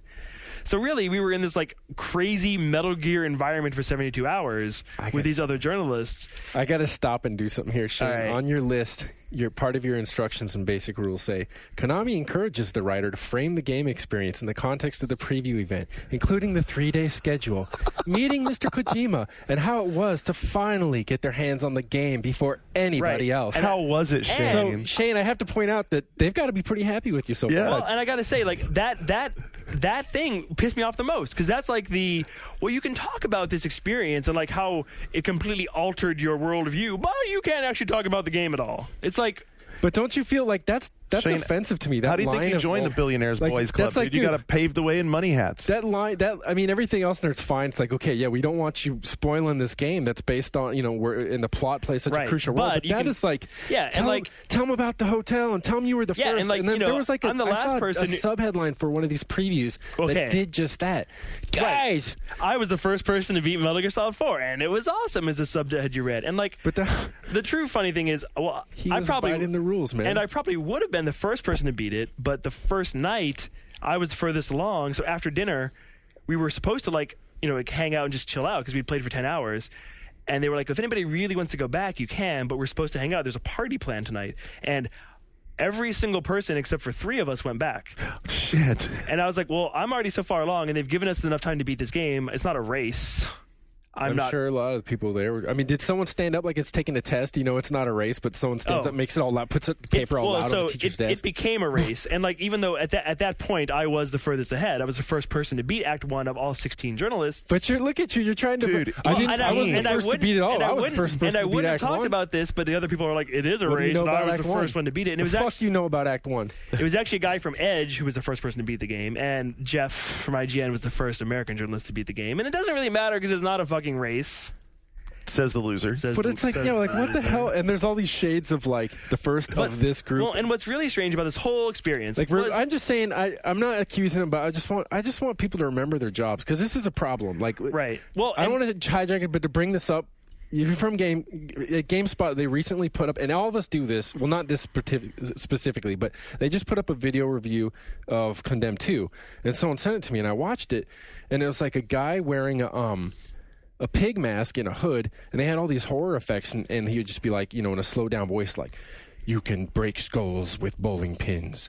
You can put people's heads through like drill presses, and then on it went, showing the footage and showing the guy, and then at the end, I was like, That was a goddamn advertisement. And I was like, imagine if like Lisa Schwartzbaum or something from Entertainment Weekly puts on a rubber dinosaur mask, stands in a bunch of fucking plastic shrubs, and then goes, rah, rah, like a Dungeon Dragon when the time comes to review Jurassic Park 5 or something. 4. So Well, it's there's funny. kind of a stretch between this Yeah. and that, but I'm just saying people, I just always want people to keep perspective and keep in mind, know why we're doing what we do. Well, but what's and funny, know that Sean, there's- is you asked me to remember my job, and during this whole time, my job was not really as a journalist, and my job was not to write this preview based on this embargo. The reason Konami brought us all to their mountain secret retreat to play through Metal Gear Solid 4 3 months early was to help balance the game. Well, that's what I've been waiting to see if you were going to bring up or not. And I am, because other as- people talked about it in their previews, and I really wasn't going to, but that was the reason we were there. I mean, as a reporter, does it not stick in your craw a little bit that you're not just reporting on the product? I mean, you're going back and informing their development process before it's Well, finished. I found the whole thing very startling, and the fact that a game of this caliber, they would do this on, because it's normal. I think you shouldn't review it now, though. When the Oh, we time definitely comes. won't review I it. probably shouldn't. Okay. He definitely won't. I probably shouldn't. And the point is, like, it's normal for a company like EA to hire not the journalists who aren't affiliated with anybody to play through a game Sure. and to review it and to tell them what they would give it. But that wasn't what this was. Right. So after every day, we had to turn in our homework. And our homework was what we'd done, what we thought about it, any problems we had, what we thought was good, what we thought was bad, everything. It's our whole thoughts on the game. Well, they obviously had both in mind. If they had the embargo all established in advance, and Right. you knew Although- weeks ago that the time would come when that embargo would lift. and Ultimately, you'd what go we into played preview through mode. of Act 1, it was the full Act 1, but it wasn't, it was, we'd played a third of that at TGS. The TGS demo was the same level. I mean, it's come a long way, but Sure. if they wanted to do a preview event, they could have done a preview event. What they wanted us to do was to help them fix this game. Mm-hmm. No, they And want you you to help never- tweak it. Help tweak And this. you Which never is- and you never went into that with a moment's pause. You thought, I mean, I thought it was strange. it's a little questionable. but Here's Listen, why, at the same like, time, about the- reviewing it, because Right. now, say you submitted all this feedback, and then now hypothetically, say the game comes and you review it, and you're looking at it, and you're like, man, I gave them all these fantastic ideas. What the fuck? They didn't even listen to anything I said. They didn't value my opinion. Fuck them. They could have made this better. This isn't the game, Right. and they don't have any excuse because they know better. I told them better. I mean, I'm not saying you're going Right. to be like that, Well, but that could happen, and you don't want to be in that position where you have to defend it. Right. I mean, I really can't go into details, but there is one part of the game that a lot of people agreed needed some work, balancing issues, like very specific balance issues with this level, and I'm very curious to see what they do, and I think they will fix these issues, ultimately. But like having played through this whole game, it makes me sad that I can't review it, because right now, like, I could write a huge review of this game. But regardless of When is it coming out? June 12th. And like regardless of what happens to that one thing I talked about, it doesn't even matter. I mean, it really doesn't even matter to me ultimately. A huge balance thing doesn't matter. I mean, I was able to get through it, and I thought it was way too hard, that thing. Like everyone agreed it was too hard, but it was doable. I did it. Everyone did it. It was too hard for the average player for sure. But It's an interesting question. I mean, I agree. I agree that someone who goes and does an event such as this, where you're specifically giving feedback for the purpose of refining the game, absolutely should not review. right, and I That's how it should go. Like when I Right. did one of these for Medal of Honor European Assault, and I was a freelancer at the time in between jobs, and I told everyone at EGM. So Right. when the time came, I think you guys asked me to review it. You might have been reviews at the time, and I said no, or Damien. It's like I can't review this because I've already looked at it and gave them feedback. So yeah, At so the same time, we're the ones who skewer their games all the time, so I can absolutely understand why, especially like a guy like Ryan looks at it and says, you know what, these are the guys who are the most acquainted with this game, have among the people in the world some of the highest expectations for what this game needs Right. to achieve. These are the people that I need to know where I stand right now to make this the best it can be It when it comes was out. assuredly an unprecedented event. I have been in this industry for 8 years. I have never seen anything like this, ever, for a game of this caliber, for people to do this. And I actually applaud them. I mean, I can't review the game now, but if these 16 journalists, if the things we told them make this a better game, in the end of the day, it was completely worth it. I mean, your collective ability as that group to give them valuable feedback has got to be a lot higher than a focus group they pulled off the street of either Tokyo or LA. Well, they will. I mean, I don't know. I don't want to undercut like the contributions, but I mean, like most teams, if they have a big budget and it's a game as important as this, they'll have those people that are off the street, and in ways, those people can be more informative than any of us because they're going to be making mistakes that none of us would make because all we do is this all the time. But in addition, they'll pull in consultants and specialists that will. Sometimes they're us, sometimes they're writers or something, so to speak, freelancers, or they'll get people that's all they do. That's their full-time job, is to go to different, people like, isn't like, I got to be careful. I might not. We were just talking about someone from a big game recently got upset with what he was doing and kind of just moved on. Who was a producer. Now he's just doing this consulting for various people. And so there's people like that. There's a lot of sources of input. So there you go. So, not going to get to review it. But the experience is irreplaceable. I'll never forget it. And while we were there, it was all so surreal. And for those of us who are real Metal Gear fans, it was a once in a lifetime opportunity. And you weren't eating like sushi off naked chicks at night, though, were you? No, but what was funny, like every night, late at night, like at 1 a.m, Kojima would show up and like have a fireside chat. And if you were still awake, you could go and like talk to him. And like it was really informal, and just like Sean's face. Yeah. Yeah. So there were these fireside chats with Mr. Kojima, where the Europeans would ask really amazing questions. You mean really European questions? Yeah. Tell us about this. Like, what did they ask him? Like, what's the best how kind of many sushi memory to eat card off a woman? space? How many blocks on your memory card? Like that, the minutia. I'm like, But that's you just see Garnet was just saying how utterly helpful and informative it is to have you, the gaming elite there, Right. and that if they're having one-to-one talks with Kojima and all they can ask this, like, I'm assuming he's a really fascinating guy, is like about memory card space. right. Well, that's those people. But That sounds like some people fools. would ask really fascinating questions and get really fascinating answers. So I mean, it was a rare. For instance, what's the most interesting thing you learned about Kojima? When he revealed that he really, he hadn't, like 5 years ago, he had never thought of making this game, and like, the process of deciding to make it and how to make it, and when he realized what he had to do, like, that he had to do it right, and how much work went into the narrative, and how he worked closely with Peyton and this guy Murata to work on it. And Did he say why he made this game, considering he's finished the last 2 Metal Gears before this, saying this is going to be my last Metal Gear?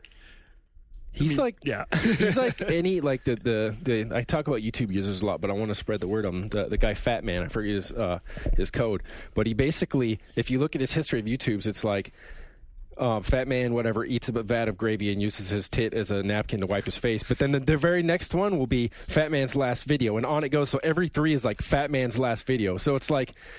He it's like anything, overeating or smoking. You're like, dude, screw this, man. I'm not making another one. Yeah. 2 days later, he's like, God. Yeah, But I won't believe it until he makes another game. I think he means it this time. I think he's I really. think so. I think he's really done this time. I won't believe it until there is another game with his name on the shelves. I think it's really done. I think he's really done. He's going to do something entirely new. And you love it. That's not going back to the Zone of the Enders or... People want that. People want... I mean, but dude, that's why we have Hollywood waste all this money making Transformers movies and G.I. Joe movies and all this shit. It's like, wouldn't you rather see him... Like, what's the game that he's been wanting to make that's been convincing him over and over again that he needs to stop making Metal Gear and do something else? What's that game? It's true, but I think he is done this time. We'll see, but Oh, there you go. And we're done until we come back on the other side with the news, where we have sales data from Japan that will be absolutely no-brainer, and everything from that to UK tabloid paying people to blame games for violence, which is awesome. Anyway, stick around. We'll be right back with that.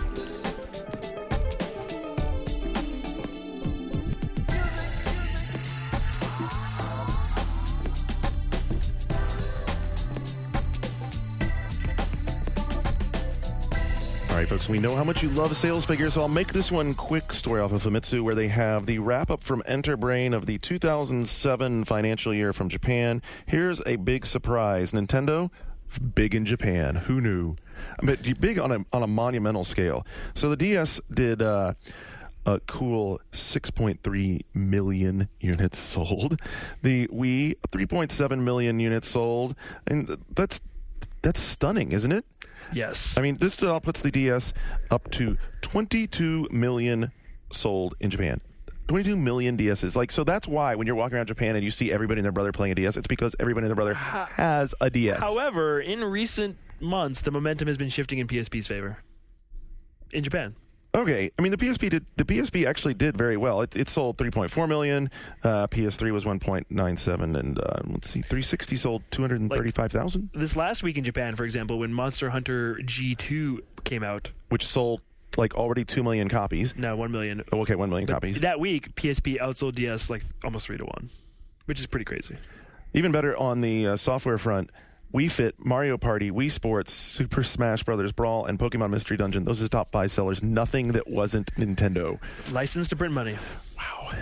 Over here on the other side of the Pacific, GameStop's quarterly or annual sales, they broke it down a little bit more in an SEC filing, and a couple of interesting things bubbled up out of this. The first one is that most of their sales, and by that I mean 80% approximately of their sales, come from 4 sources: Nintendo, Sony, Microsoft, and Electronic Arts.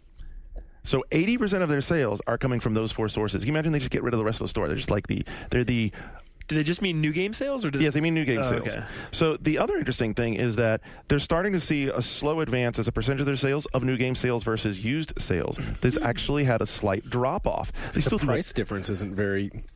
It's not compelling anymore, right? Yeah. What is it, like $5 typically, $10? Sometimes it's... I don't know. Is it still that low? I've seen it like 3. $9.99 and stuff, yeah. That's really sad, isn't Dude, it? you used to work at EB. I remember like people coming like, "Why is this used version $47.99?" I'm like, well, we paid $15 for it and making a huge profit. We're Electronic Boutique. Oh, so What does that sound like? Like my circus marker. I worked there for 5 years. I can say whatever I want. In Kentucky? Yes. Is that how they talked out there? No. So it's funny. I mean, I think the statistical. This is a story from Gamasutra where they broke this down. I think that they're missing one piece. I mean, I hate statistics because you can make them say whatever you want to. The sales as a percentage of sales, used game products slipped only a couple of percentage points from like 24% to 22%, but it actually, in dollar revenue, jumped like 20%, and they're selling tons and tons of pieces of hardware, which means they're selling a lot of new high dollar stuff. So in reality, it might have shrunk versus sales because they're selling so much hardware. They're still selling a fuck ton of used games. Digital distribution will see to an end that. Well, we'll see. We'll see. Developers will be happy because it does. It takes money away from the developer. You know, we've had this argument much times. Yeah. Let's not even go down that road. NPD report says that 72% of Americans played games in 2007. Of course, by the way, this includes all sorts of casual games. So, I mean, it's pretty easy. Minesweeper. Yeah. So, I mean, Suzanne, my wife counts. Like because she plays solitaire on the computer all the time. It's like calling, 90% of Americans read. It's like, yeah, like they walk past a Mountain Dew ad or something on the bus station. Funny thing is that for as much as we talk about online gaming and digital distribution, online gaming still seems to not be registering very well when the NPD goes out there and does numbers. Only 13% of online gamers spend 20 hours or more per week playing. Only 3% of respondents said that they own 2 current-gen consoles, including the Wii. Only 2% said they own all 3, so that's kind of weird because we always say that we think that people who own like a 360 own a PS3 or vice versa. We do? Yeah. I don't. Didn't we say that a lot of... I don't. I've always thought a lot of early adopters were the same sort of people who bought all the consoles. What do you think, Brad? Obviously, I was wrong, according to NPD. I don't know. I mean, obviously, the Wii is still selling as fast as they can get them out there. I mean... Well, everybody who wanted to adopt early hasn't been able to in that case. So. That's a whole other subject, isn't it? Yeah. Also, on Kotaku, well, this is originally was a story on Gamasutra. It's much longer, but Kotaku has like the key takeaway from it, which is they have an interview with former Microsoft game user research head Bill Fulton, who's talking about like how online gaming is evolving online, and he directly attributes a loss of sales in games to the jackasses who act like retards online. What does he mean? He says the online behavior of our customers is dramatically reducing our sales and continues to stunt the growth of the industry. Non-gamers simply don't love games enough to put up with the crap they get online. The reason they would consider playing online is to have fun with other people, and right now playing games online with strangers rarely delivers that for anyone outside of the hardcore demographic. I would tell him to look at the video that Sean Elliott sent me from like when Xbox One launched about Xbox Live. The video, God, dude. yeah, You sent me this promotion video from 2001 that was like, welcome to Xbox Live. And that was like, welcome to people you hate. Like here's a like primer on how to be an asshole. Like seriously, like the persona of like the 13-year-old asshole who plays Halo, like that was kind of cultivated. It really was. It was. Like do and it's cultivated. Oh, I see what you're saying. You're saying they were actually encouraging like people to act like that. A bit like that. No, they were. Do you think? It was kind of weird. They were trying to demonstrate that that's there if you want it, but then also that you could deal with it. Because the whole thing was annoying because they were like, "You've got these rad voice masks, so if you're ashamed of your dumbass voice, you can sound like." And then it's like, and then the people responding, they're like, robot. what the hell were they saying? They're like, "You're gonna lose, dude. I'm gonna spank your ass." And then the other guy's like, "Oh man, this guy's totally bugging me out. I don't want to listen to this." The guy's like, "Check it out, bro. We can handle this." And then he hits mute, and then he hits the mute button, and then the other person is talking. There's like no sound, and they give each other pound. Like it's like seriously, like they're giving each other pound because they muted someone on Xbox Live. So as I said, that's why that shit's annoying, not because it's been cultivated. It has, but then I mean, it's also kind of come up through the internet culture, right? Like that whole thing with the kids going, "Mom, I want my fucking sandwich, Chocolate milk, yeah. chocolate milk. I want my chocolate milk, Mom. Fuck you." For the voice stuff though, I don't know. You can always mute it. I mean, that's fair. That's like what that promo video said is true. On PC, you have admins there that are like, depending on the server you go, if you want to go to a server where it's just like extreme rules, where they'll kick you if your name's got like the word fart in it, they exist. You can go there. So maybe that's part of the solution. What's this guy's name again, Garnet? You guy talking about? The guy from it, Mike. The guy who used to be a Microsoft user research guy. His name's Bill Fulton. Because I would tell him, well, maybe if Microsoft didn't charge people for the opportunity to have a 13-year-old cuss at them, maybe people would be more willing to do it. Or there'd be more 13-year-olds cussing at them. That's true too. But most of the games, as far as Xbox goes, most of those games that have the strong online component also have very strong offline component. So to say that it's like hurting the sales, because it's like even if you never played COD, I think it's still worth it to get it. If you never played Halo, it's still worth it to get it. Gears of War, all those games that are the most popular on there. So I don't know. I mean, I agree. I read that, and I read the whole story. I thought it was interesting. At points, I was like, yeah, he kind of just wants to brag about some things they did in Shadowrun and remind people that Shadowrun the end exists, of the last page of that thing was a lot. But then again, to be fair, that's his experience. That's what he knows. And we came up with this incredible voting system of him, attempting to deal with it. So I didn't know what to make of it. But I think it's a worthwhile article, and I'm glad it's on there. There's another case of Gamasutra putting some interesting stuff out. If you're interested in the whole thing, definitely go check it out on Gamasutra. It's still on their front page probably today. At least it's there on Thursday when we're doing this. One thing Microsoft has been willing suddenly to step to the forward to. Now, I don't know any of this, but Shane, with your massive collection of games, maybe you do. Are you familiar with Dodonpachi? Yes. Or Daiuju Black Label X? Dodonpachi I'm familiar with. I haven't played that one. They're both top-down shooters by Cave, I think. Or Kitsui X? I've heard of it. Haven't played it. So Microsoft decided, guess what? We don't want those on Xbox Live Arcade. Slapped their refusal right on them and have said, nope, denied for XBLAs. Microsoft says they're cutting down on classic arcade boards, maybe? That's really sad to me because that's a genre with diminishing popularity and a diminishing audience, where this kind of downloadable service is the perfect venue for it now. I mean, the costs associated with typical retail distribution make it prohibitive to put games like this out maybe as frequently as they used to, but... And why not, why limit what's on there? Right. Like, why not just let it be? So if they don't want it to be YouTube-esque where they can just have everything and they're like, well, then how are people going to differentiate between the shit and the good stuff? They can still have, a Microsoft, thumbs-up games, and you just hit this filter and boom, you don't see that other stuff. But to say it can't go on there at all, I don't know, who's it costing? And I think some of these are now becoming disc games, which they shouldn't be because they're not worth the money. Well, this wouldn't become. I mean, so the story. the part about them limiting the arcade ports comes directly from the developer, which is 5PB.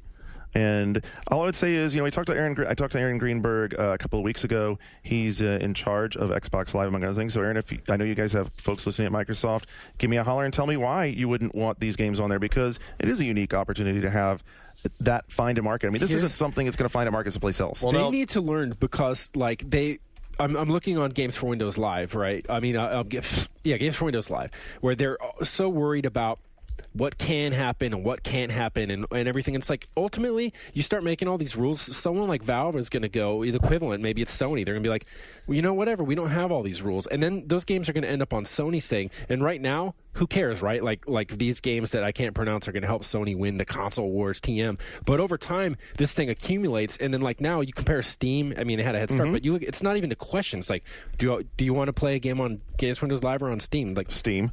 Yeah, do you want to do your shopping on? I'd rather do my shopping there and everything. So, Well, and in Japan, some similar, not these titles, but other top-down arcade shooter ports, which have no business costing $59, have come out as retail games and tanked, of course, because no one's going to spend the money, and no one wants to bring them out here because no one's going to buy them. No one's going to spend $60 for some old top-down sprite-based shooter. why don't they just make them free and start put like an ad or something in the game and just say it's free? Well, maybe they like should what explore other Ubisoft models. did with I'll say Far Cry. this. Refusing certification for a game that's bad, that's one thing. Refusing certification for a game because you suddenly decided you don't want any more of that sort of game. Don't decide for me what kind of game I want to play. And these are specifically the kind of games that should be on Xbox Live Arcade. Exactly. Yeah. So. Well, or at least it's one of the kinds that's cool there either. One place you won't be playing Madden this fall is on the PC. Have you heard this yet, Shane? That's Sean. Sean? That's My Sean. name's Sean, man. Sorry. No, I don't really care about Madden, so I'm But not this is a sweating big development. I find it really- This is Electronic Arts on the 20th Did Madden anniversary. come out last year on PC? It has for the last Yes. 10 years, and I It's find it always really late. puzzling. On the 20th What's- anniversary of the franchise, they've elected to kill the PC side of it, which is like already caused a pretty big backlash because there is a hardcore PC base that plays Madden. As a matter of fact, they whether for you better or know worse. this? Yeah. Well, it's Yeah. obviously not big enough to justify continued development of that Right. version. But you know what? It's a hardcore fan base that's there. That's very vocal. If you go to some of the Madden sites, or if you go to Peter's blog right now and look at the comments underneath, They're it, just where going crazy. where they're trying to defend it. It's very strange. He says his quote in defending this was, "We knew that our decision to not develop this year's Madden for PC would be an unpopular decision in some circles. The PC presents some very serious business challenges to us in the sports category, particularly because so many of you are all playing with your favorite sports games on the PS3, Xbox 360, and Wii. We are committed to shipping a limited number of our games on the PC this year. We've also had to cut a few of our games from the platform. So you cut your biggest." Well, yeah, I don't know. You know, they've been experimenting with these various managerial titles for console and stuff, right? Those are the kind that traditionally do well they're on rolling PC. that head coach game into the Madden Limited Edition this year. Well, yeah, but I mean that's like charity for head coaches, and I mean the game sucked the first time it Right, was but out. it's not like they're making head coach for PC instead of Madden. Yeah, and that's probably some place where it would do well. I mean, there's like all this management games and stuff. Yeah, I think their intent is to go down like. I think it's how hard is it to port? I mean, Xbox 360 and PC not that different. It's the same thing, and if they're going to use especially if they're using the X and A stuff. I mean, and if you want to tell people, I think most people are playing with a controller anyway. I can't imagine like WASDing fucking Hail Mary passes and stuff. I mean, I'm pretty sure Madden has come out for PC every year since 1995, and like really, EA hasn't given me any real reason why they can't do it this year. Not really. No, really. It's a disappointment. It's separate bug testing and stuff. That must be where the money. It's the comes from. 20th anniversary. It came out first on PC platforms, so it's like on the 20th anniversary we're going to bitch slap you. Prototype also announced a little cut. It's going to not have multiplayer when it finally comes out, which evidently they're still saying it's going to be out this fall. Radical's Tim Benison, while he was talking to Team Xbox, said the team decided they wouldn't be able to pull it off with the same level of quality and polish that they're aiming for with the original single-player story. And I think this is going to be a big disappointment to a lot of people because they looked at Prototype as a potential successor to Crackdown with the sort of free range around the city, versatility of the character, and the different stuff he could do. Really, I thought most people saw it as a successor to Incredible Hulk because that's what it is. Well, it's the same guys, right? Right. Well, did they characterize? Don't try to shoehorn it so much, man. Seriously. It's the Hulk, but he's brown. Did they And it's bloody. characterize what the multiplayer was going to be like? I mean, was this going to be like a large-scale competitive thing, or was it going to be Crackdown-style co-op? They had not. I think they had not said what it was going to be specifically, so a lot of people were presuming that it was going to be something along the lines of Crackdown, and there was a lot of hopes there because honestly, you got a character who, like the main character in Crackdown, you have all these different abilities to morph and do different skills in. You had this potentially big city to go roam around in, lots of feats you could pull off. I mean, it had that same potential vibe to it. It definitely had that same potential vibe to it. If it's co-op, I would be kind of like that's a bummer. But if it was just some kind of directly competitive multiplayer modes, it's like probably a wise idea. Yeah, Spark absolutely. too many games that just throw So what's that your take shit. on the trade-off? Yeah. Worth it for a better single-player game to ditch multiplayer, or would you have extended the title's development to get multiplayer in? Well, I it's think- primarily a single-player game, right? I think they made the right decision. And if you make over and over again, like games like Turning Point that just came out, they throw these multiplayer modes in. And when our reviewer went to go play that part for the review, there wasn't a single person online. This was 2 weeks after the game had hit stores. So it's like, the point I'm making there is that a lot of times you spend any minute, any second invested in making that was a fucking waste of time. They might have as well thrown those hours I mean, away. and they must have felt like it wasn't up to snuff. You know, like the Darkness shipped with multiplayer, but it wasn't very good. No one liked it. And it's kind of like all the time they spent on that. This team is probably like, yeah, we can make the single player game that much better. Let's just cut it. and I think, it backfires. Oh, go ahead. Well, I think Chronicles of Riddick, the game that Starbreeze made before The Darkness, is a perfect counterexample because A lot of people, I mean, it came out and it was an amazing single-player shooter. A lot of people said, why doesn't this have multiplayer? But if they had spent any time making a crappy multiplayer like The Darkness had, it would have just diminished the quality of that single-player experience. And again, with BioShock, everyone's like, oh, if it only had multiplayer. And it's like, it didn't need it. And then it can backfire, like a case with Condemned 2 that recently came out. Everyone's like, the multiplayer sucks. And they said that when I would bring it up. People would be like, what are you playing? Just around the building. And that would be their first response. And I'd be like, why are you telling me that? I don't care. I'm not playing the multiplayer. I'm playing the single player, and I'm liking it just fine. Thanks. And it's weird, but what it shows is that it can backfire to the general perception of it, and then people just go around, oh, I heard the multiplayer sucks. It's like, why? I mean, it's got to be infuriating. You just spend all this extra time to and it doesn't. Whatever you did as a game that works well, still works well. I gave you gravy. This gravy is nasty. I don't want it. Give it to you ruin my potatoes. YouTube. Coming up in the July issue of Games Windows, the official magazine, Sean, you've got a big interview with the Relic guys. You talked to, let me see, the producer, right? Well, this is the plan. So the timing. It might shift, but the plan is that, yes, I'll visit them, and I will get to find out a whole lot about what's happening. All right, so, but initially, they're trying to figure out how to tackle the Chinese market, which has rampant piracy in it, right? Yeah. And they want to bring Company of Heroes over there. What did you find out from talking to them? Just a brief. It's like they couldn't. They're not ready to reveal exactly everything, but it's like they want to find a way to get people to keep playing the game, even. And that's going to generate money for them. So it sounds like taking all these ideas of like RTS tournaments and of persistence in some ways, and adding them to their game for this Chinese version, so that as you play in these tournaments over time. I'm guessing now this is just speculating.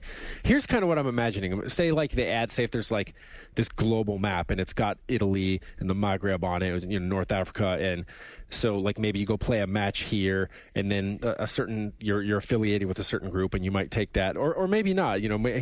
I'm just kind of guessing right now, but they want to know. They want to find some way to get you to feel like you're getting something out of your hours other than just some general like stat ratio of wins to losses. Well, as a recent fan of this game, I want to ask, do you get any sense that any of these changes they're making over there might be rolled back into the Western version? Or this I can't talk about, but I'm sure that if it's successful, then I'm sure they would consider it. I mean, they've said repeatedly that they've got this 5-year plan for the game, and everyone. I mean, this is another just fun thing with PC right now. Everyone's just eager to try these other approaches and see what works. And I think, they're probably, if what happens with CoChina turns out well, I don't imagine they wouldn't be interested in it.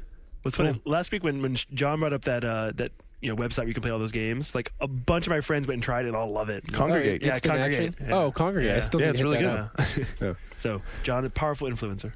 Tip of the hat today for Stormfront Studios passing. Tip of the hat for me, particularly because at one point in time I was actually a game guide in one of their games, which was the original Neverwinter Nights online through America Online. You were a guide. Yeah, like a GM. Yeah, well, yeah, essentially, like yeah. So it wasn't evolved that much yet. So we had chat rooms inside AOL, and then we'd also go and like run, this was early on in the MMO world, right? So we would actually take new players on like guided tours of the first levels of the game and explain to them how to play while we were playing and were you paid to do this? Through free service and how did this work? Did you go in game? Is it like when you have people that run you through hard areas and like they pay exactly you like in game that money? Exactly like that. Okay, for exactly a minute like I was that. like, okay. And then we were also game channel guides for America Online, where we ran game chats. That was a long. That was a long time. You know the last 4 games they made? I know one of them was the Spiderwick Chronicles. That was the last game they made. That's the game that ruined them. That's the game they said made actually 0 revenue, and that's why they closed down. But how can you not make any money on a licensed game if no one buys it and no one watches the There's got to be some money put up front, though, right? I mean, well, yeah. Didn't McDonald's have like Happy Meal Spiderwick Chronicle toys? They might have. So it got promoted. But Stormfront had kind of fallen into the licensed kiddie game ghetto. I mean, before that they did like another kiddie licensed game. They did Aragon. Garnet's still pouring one out for him, though. Yeah, I'm pouring one out for what their old history. I mean, that's a classic historical game. Goldbox D&D was a long time ago. I know. So that was Goldbox D&D online way before Neverwinter Nights became the Neverwinter Nights that most of you folks I think right. of. I mean, because before Spiderwick and Aragon, they did like the 2 Towers for EA. Yeah, they did the Dungeons and Dragons game, which was Demon Sword or exactly whatever. the same gameplay. It wasn't very good. Yeah. So yeah, like it's sad to see them go. But What have you done for me lately? I'll tell you what PlayStation Store is going to do for you lately. With a full firmware update, they're going to give you a brand new store interface that finally doesn't stink. Thank God. And it looks good. And we found out from a recent post, I think it was on Kotaku, and I saw this, that it's not going to be region locked either. So you can still be happy with that. You excited? Good. Well, what does that mean? Does that mean you can access any content in any region now? It means or? if you have a master account set up in other regions, you'll still be able to access those things off the store. In other words, you're not going to region lock it through the firmware to your American or Japanese hardware. And then finally, in this story, where did Mark pick this up? Oh, off of MCV. So this is really crazy. So basically, if you want to earn a little extra cash in the UK, you can, and this is a quote, write a few lines about how computer games turned you to crime, and if it's something they like, they'll call you straight back. It's hardly worth mentioning, but anyone who actually read last week, this is from the Byron Report, knows that Government Probe specifically notes several positive ways that game playing can influence families and children, but they're basically, so this UK tabloid is fishing for people who've turned to a life of crime because of video games. But they're paying you to... They will pay it's you. like they're paying false witnesses to allege that Yes. that shit gave me hemorrhoids, man. Right, so if you're willing Come up with to, something. if you're willing to go for the video games, maybe do it defense and put it public, and you happen to live in the UK, let's see if we have, I don't see how, like the problem, what picking me off, Mark didn't include how to get a hold of these guys. Well, good. I mean, British pulp tabloid journalism is horrible. Oh, like, come on. When remember the Manhunt murders? Well, Remember of that? course. Like, hi. That's fantastic. You don't want to get in on that? No. If you know how to get in on that, let Shane know. He might want to move over to the UK and pick up a couple extra bucks. If anything, they should blame like White Van Racer and Billy Wizard, like the shitty games that are allowed to come out for PS2 and Wii in Europe. There you go. That's it for this week, folks. Brad, did you have a good time? Yeah, dude. The only problem for me now is that I got no podcast to download. Well, 'Cause I was on it. Still Yeah, it's download not this fun. one. Yeah. Still not heard it. Where can we find you next, Brad? I don't know, dude. I'm just blowing in the wind right now. Vagabond? Yeah, pretty much. Nice. Roustabout, walking the earth. I don't know. If I can twist his arm hard enough, he can do some writing for us. Yeah, it might happen. Yeah, I'm just freelancing right now. I'll be here and there. Yeah, we haven't seen the last of you. Here and there. No, I'll be around. And we'll have him back on this show, no doubt. And Shane, you'll be here next week? We all here next week again? I think so. We're all here next week. Are you here next week? Yeah. Holy cow, it'll be a whole nother... You know what? Let's do another 4-minute warning next week. What do you think? Yeah. We'll see. Those are always fun. I don't know. I think we should say right now. do that shit, dude. Let's do a 4-minute warning. I don't know. Yeah, Let's get high and do 4-minute warning. Oh, That'd be definitely. great. Are you going to invite me back for that, please? Please? I don't know. You got Please? High, You bring the equipment? Oh, no comment. All right. For our special guests, Brad, Sean, Shane, and Sean Malloy handling the engineering for us. This is Garnet. Thanks very much. We'll talk to you next week. Until then, we're Ghost.